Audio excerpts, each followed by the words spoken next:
Hi, dear. Hi. Hi, honey bunny. Hi, honey bunny. I'm going to go outside and work on the waterfall. And I'll take some pictures so I can show you, okay? All right. I love you. I love you, honey bunny. Honey bunny? I love you too. All right, I'm heading out to do some work. I love you bunches. I'll be back in every 10, 15 minutes to check on you, okay? All right.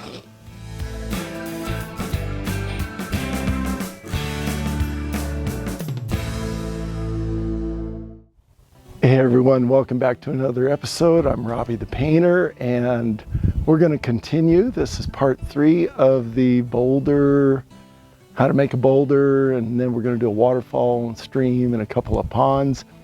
So when we left off on episode 2, I hadn't finished the top, and since that last episode, I actually framed up and built a little top for this giant boulder.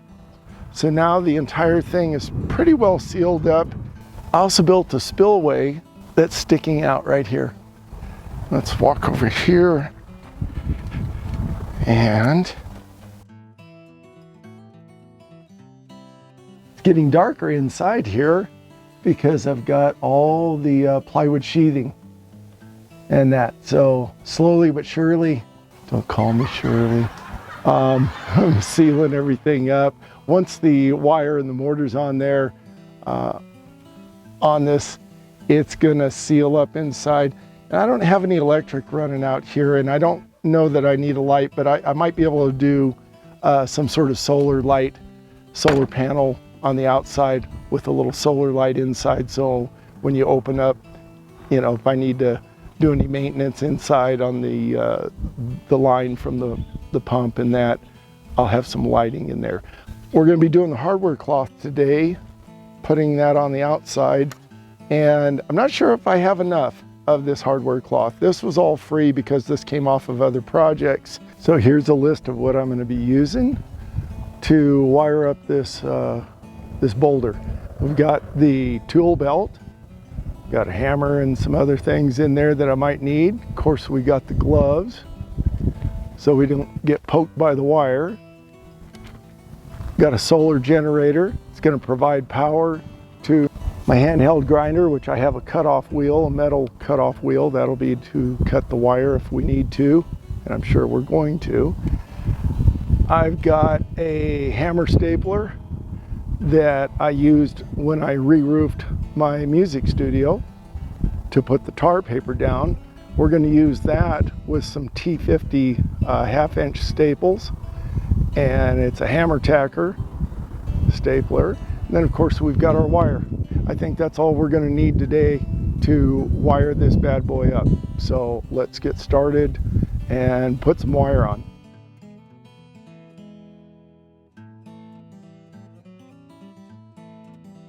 Let's cut some of this wire. The reason why I'm cutting the wire right here, it's starting to buckle.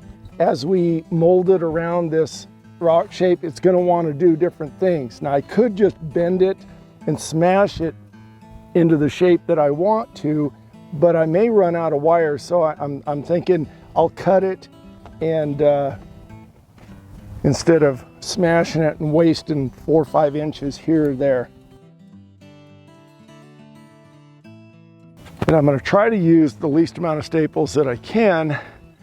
One, because I'm low on staples, and the other is I mainly want to tack the edges and leave the center free in case I want to grab this and bring it out. When we put the mortar over it, we'll get some more texture for the rock look. So I want to leave the center loose. Again, I built a boulder at my old house a little differently than this. So some of this is kind of a little new for me, and some of it's familiar.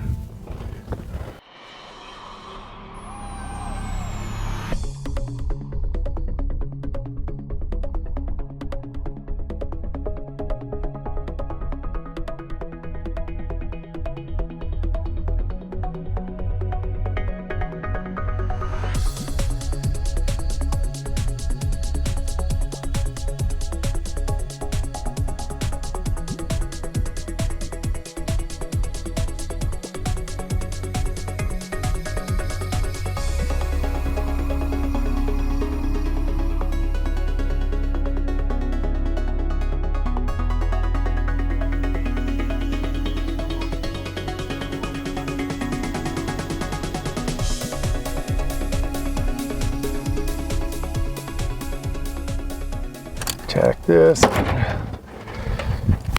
down to the seat. This is going to be a seat.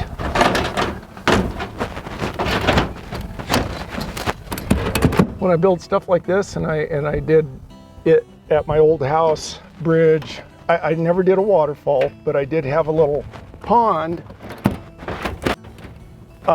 with a bridge over it. I always had seating areas where you could view whatever I was building. I would stand in different places and go, that's a cool view, or when it's done, this is going to be the view. Now this is the back side of the waterfall, but it's a good little getaway. You'll be able to see part of the stream here, and this chain link's going to be gone.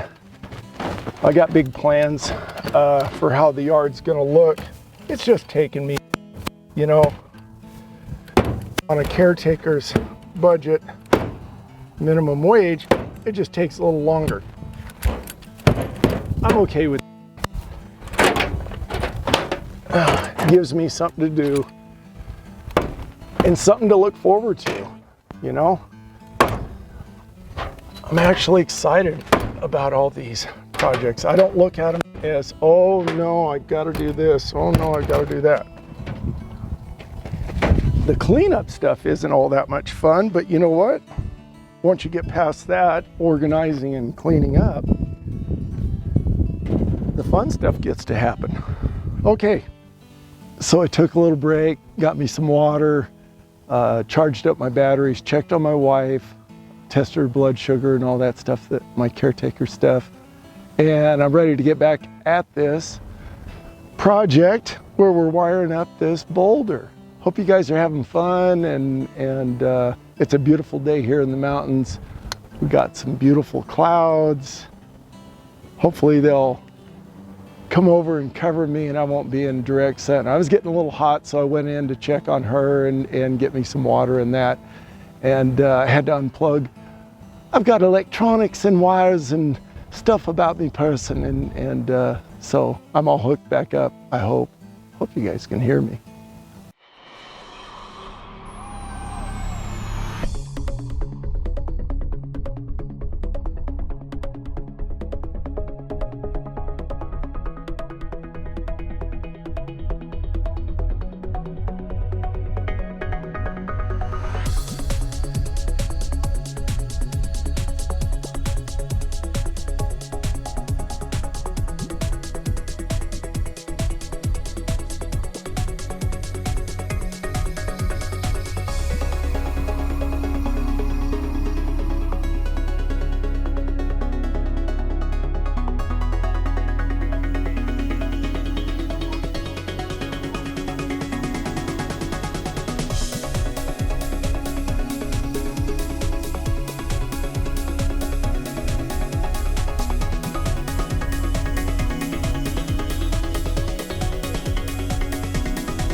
All right, well, we're done.